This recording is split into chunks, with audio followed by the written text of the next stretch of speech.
all of you to join your community here, as Jeremy said. Not just your community here in Penang, not just your community here in Malaysia, but the community of scholars, friends, and learners from all over the world. So thank you everyone for having us today, and we really sincerely hope to see each and every one of you in about 2 months. Thank you guys.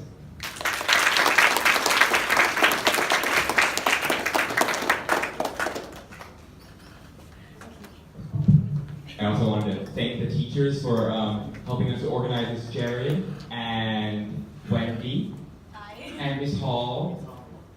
And I don't believe we've met before. Valentine? Nice to meet you, Valentine. Thank you. Yeah, we do have the time. Yeah. We do have the time for Q&A. Scholars, now that you've seen the video, now that you've seen sort of what our rounds are like, do you have any questions how to prepare? More questions about the topics, questions about our alpacas, anything in general, we'd love to answer them. You want to maybe talk with your friends a little bit first, and then I'll maybe come by and ask you. Don't be shy. We're a community here. We're here to answer your questions. And if you have a question, think about it this way. If you have a question, it's very, very possible that one of your classmates or one of your friends also has the same question. So be the one to ask the question and help out your friends, help out your classmates, so we can all get a better idea of the World Scholars Cup. So I see you might have a question here, you might have a question over there. Do you have a question? No? Over here?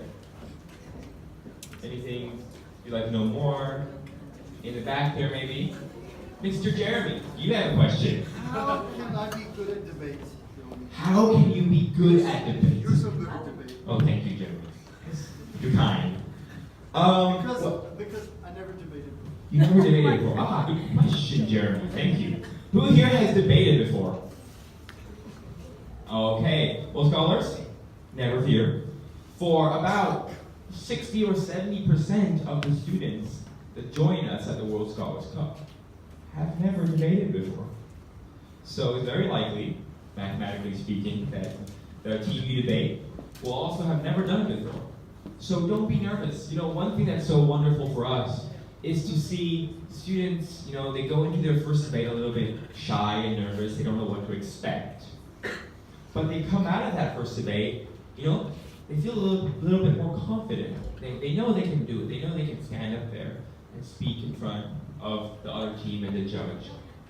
And you'll do 3 debates in each round. So at each event in Penang, you'll do 3 debates.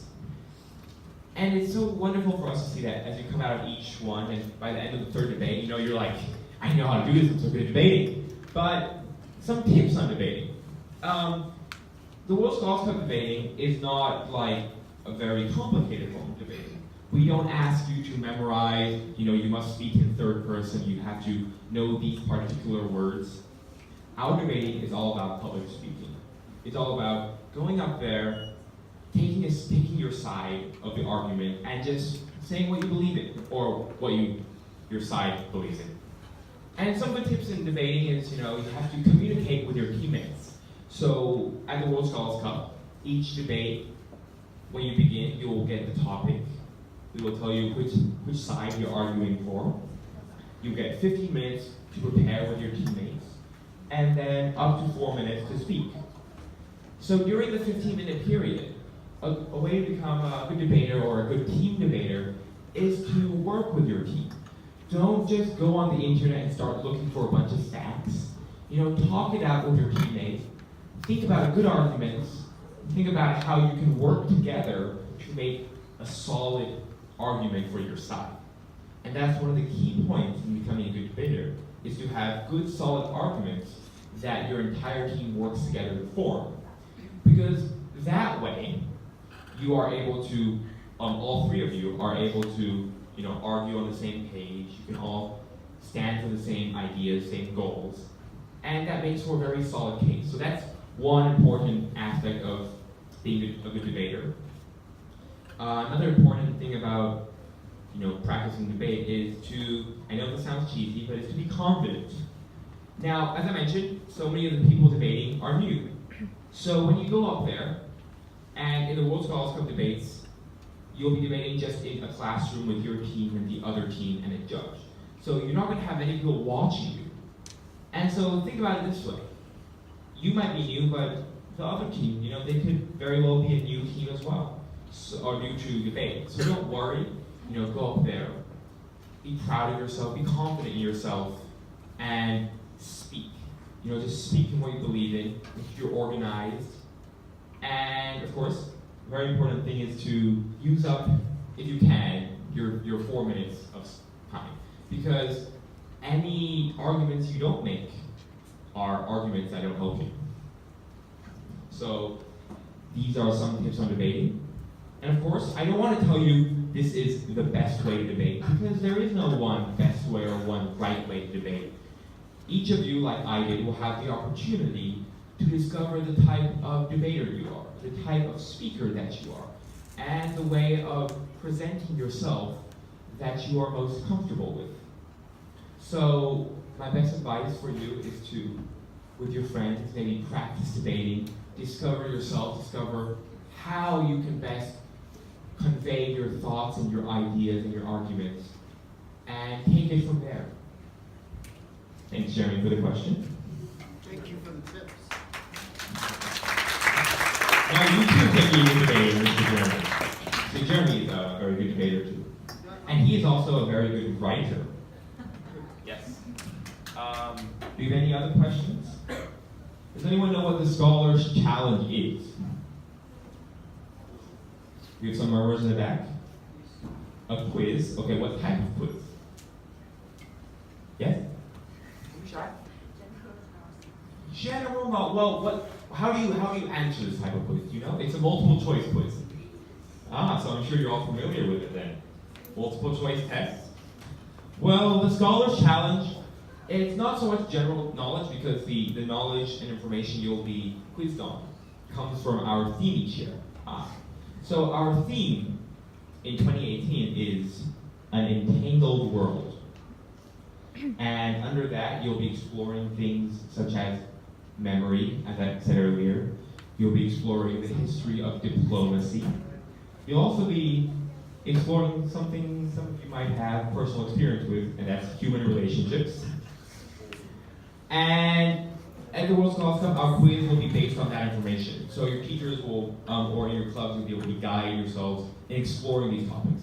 And that's what the quiz will be based on. It's a multiple choice quiz, but we like to think it's as different from your usual multiple choice quiz as possible. First of all, it's more of a quiz on your critical thinking. We're not here to just ask you facts. We won't ask you things like, when was this person born, or what did this person do? We'll be asking you things that, as I mentioned earlier, will connect between different ideas and really give you a chance to think about it. And in addition to only quizzing whether you know something, we will also be quizzing how well you think you know it.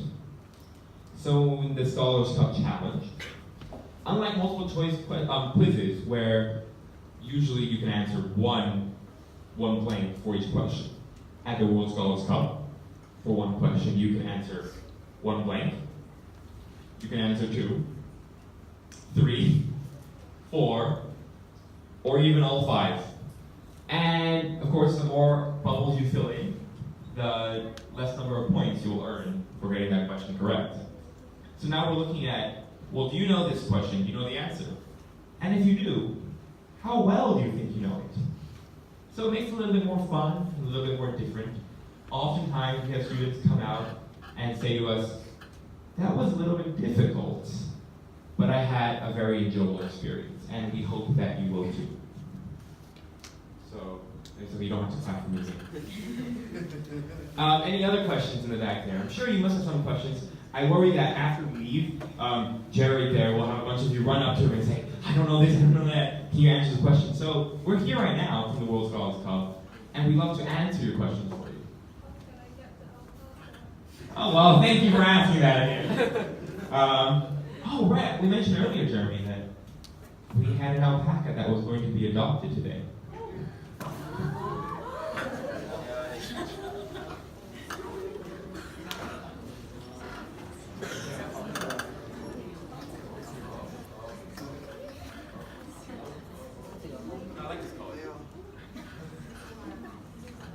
The color of their uniform. Yes, it matches your uniforms. Well, half of your uniforms.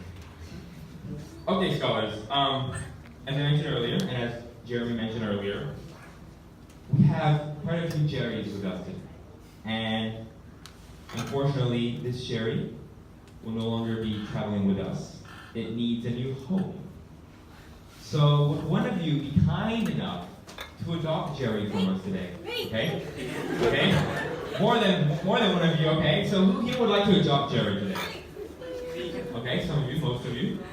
So, after many times of having Jerry being adopted, we find that one of the best ways to have an unbiased distribution of Jerry is one that involves a little bit of exercise for us. So, not for you. Actually, in fact, we ask that all of you sit and remain in your seats. Please do not get up. Please keep the tables down.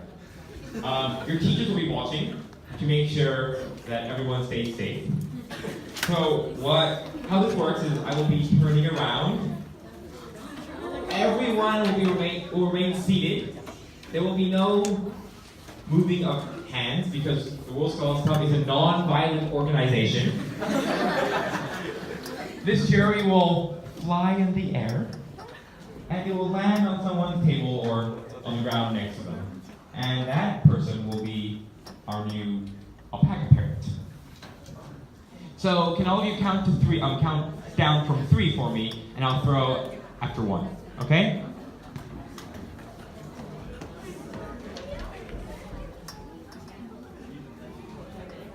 You guys count down for me. 3, 2, 1.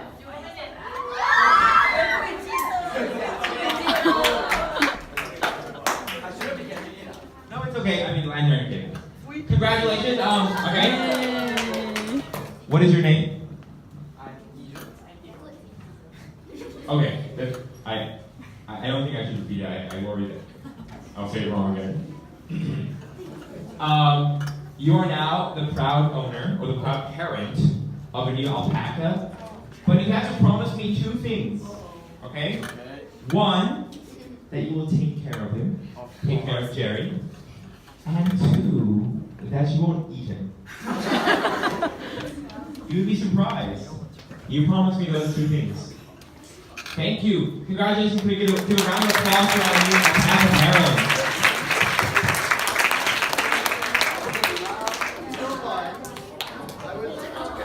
I would like to leave this guy for Jitsin. He will be your official team alpaca until you get your own. I will leave him with the school. Please give him a name of your own. He doesn't have to remain just Jerry. You can be creative.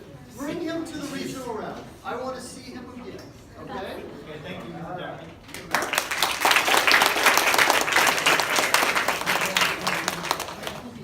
I think that was a question that a lot of you had on your minds. Now that we've got that question out of the way, do you have any other questions? Anything you'd like to know more about? How to be confident in front of everyone? That is a tough question. Huh. I can offer a couple tips. One thing that you would hear, probably the most common piece of advice that you would hear, is they would say pretend. Sometimes they would say fake it till you make it. You might have heard that. I personally think that's not a great piece of advice. Because I think there's a much better way to do it. I think confidence comes from demonstrated achievement, demonstrated ability. You're confident when you know you can do it, okay? And so to come up and do something for the first time, but pretend like you're confident, it's a little bit fake. And someone's gonna find you out eventually. So where does this get to? It gets to something that I want to encourage you to do. I don't know exactly what your school has in mind, but I imagine there's a club that you'll meet once a week or something like that. If you want to be a confident public speaker and a confident debater, just practice. Just practice. And practice one thing at a time. Now, you get scored by your judges when you come to the World Scholars Cup. They score you in different ways. They score you on your presentation skills. That's one part of your score. They score you on the strategy that you use in the speech, the way you try to convince the judge that you're right. And they score you on content, the evidence that you bring to support. So maybe as you practice over the weeks, you practice one thing at a time. And maybe at first you need to practice content. Dylan mentioned they give you 4 minutes to speak. Try to use it. So bring more content to your speech. Practice that. If you know when you're going up to speak that you've got some good things to say, that should give you confidence. If you know you barely have anything to say, you might be scared and you should be. Okay? So practice one thing at a time. When it comes to public speaking, or when it comes to your presentation skills, you can also practice one thing at a time there too. One thing that I see rookie speakers, if you will, new speakers, if I see them do things I think they can improve on, one is they don't have good footwork, let's say.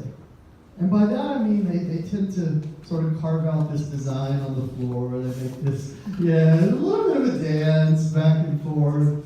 And that comes from this sort of inner nervousness, right? You can't really focus on what you're doing because you're mentally distracted. When you can focus on what you're doing, it's okay.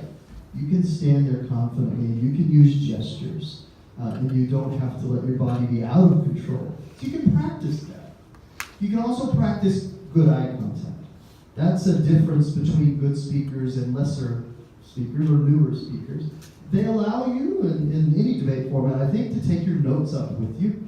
You can take your phone, your tablet. Some people even carry their laptop. I think that's not a good idea. But some students will read the speech from their notes. And if you read the speech from the notes, the chances are you're not communicating with your audience. So you can practice that too. So my advice to you would be practice one thing at a time. And once you do it well once, then you can have confidence that you'll do it well again. So take it step by step.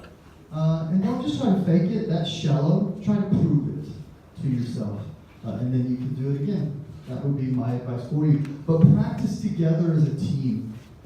That's really important. Learn from each other. Watch other people when they speak and watch the tactics that they use when they put speeches together. And borrow from them. Steal.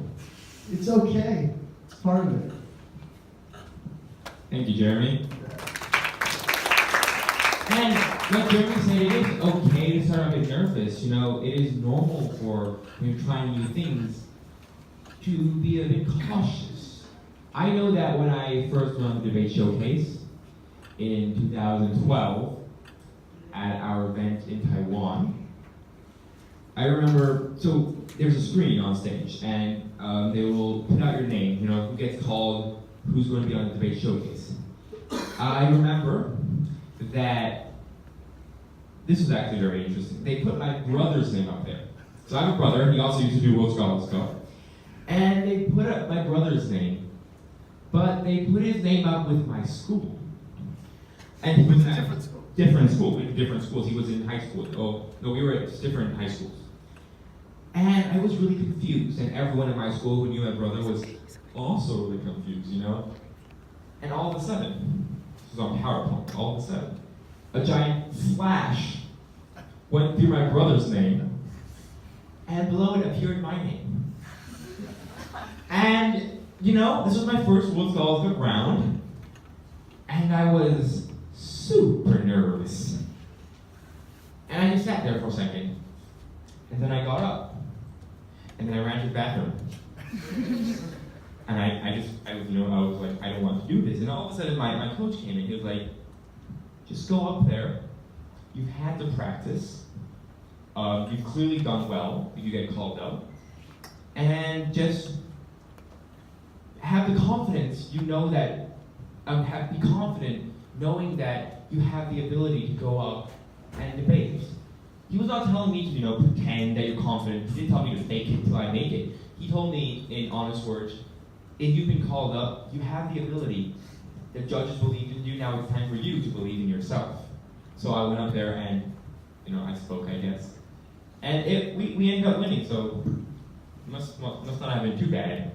So the point of the story is, even if it's your first time, if you've done the practice in your club, if you've worked together as a community to prepare yourselves in whichever way you find best, come to the playing round knowing that you have given it your all, knowing that you have the ability to perform well, and believe in yourselves as you go up and debate for the first time, or write your essay, or even answer the scholar's challenge. And I think what Jeremy said was very important, this confidence in knowing that you have the ability instead of pretending that you're confident. So yeah, that's our long form answer to how to be confident.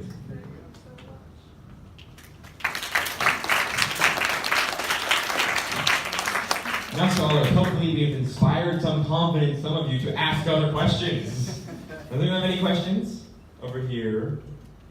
Here. Yes? Why is the alpaca our mascot? Good That's all question. the first question we get. Okay. And actually, I like that question too. I like both these questions. So the World Scholars Cup, when it first began many years ago, by our founder, Mr. Daniel Berchevsky, he decided that we needed a face for our program to sort of show the fun side of it. That it wasn't just another academic competition. So what Daniel did, and the team did, was they decided to have an election. And so they found a bunch of different animals and said, okay, let's have an election, a mascot election, if you will. Can anyone guess what other animals made the final list? Any guesses? Dog? Sorry? Cats? Elephants? Owls? Actually, we get that answer quite a lot. Owls, we have that Owls one. popular now. Yes. T-shirt. Now we need to find cute owls. Not scary looking owls. In the back there, any guesses? Count it out. Llamas. Elephants. Okay. Well, Jeremy, what two other animals were our finalists? I believe the third place finisher may have been the penguin. The penguin. Indeed, yes. Was it? The penguin. Yes. And our runner-up was the emu. Now let's think for a second. If our mascot actually was the emu, can our winner of the alpaca? Yes. Can you hold it up? Borrow this for a second. You see this alpaca, right? It's like a giraffe in some ways, because it has a really long neck. But its neck is kind of thick, so it kind of stands up. Now, can you imagine if our mascot was the emu, and the neck was super thin? We would have kids waving them like this. And they wouldn't stand up. So I think we made the right choice. The emu's an ugly animal. Emu's pretty ugly. And you don't buy any emu stuffed animals anywhere. No, I haven't seen I think alpacas are the happy medium. Penguins are everywhere, emus are nowhere, and alpacas are in Japan. it. Alpaca's big in Japan. Very big. And of course, they're also from South America, which Daniel is also from. So yes, that is why the alpaca is our mascot. And also, what I like to think about is the alpaca is a few things. It's a very smart animal. It's a very curious animal, and it loves people. It loves groups. It loves to be in groups. It loves community. And I think that's a lot like our scholars. There are a lot of alpaca farms in New Zealand. So I'm from New Zealand, and every time we visit New Zealand, maybe once a year, we like to go visit an alpaca farm and pet them. Very soft. Yes, very, very soft. Is that the bell? Yeah. Our time is up. Our time is up. Well, once again, scholars, thank you so much for having us today. Thank you to the teachers that helped organize this.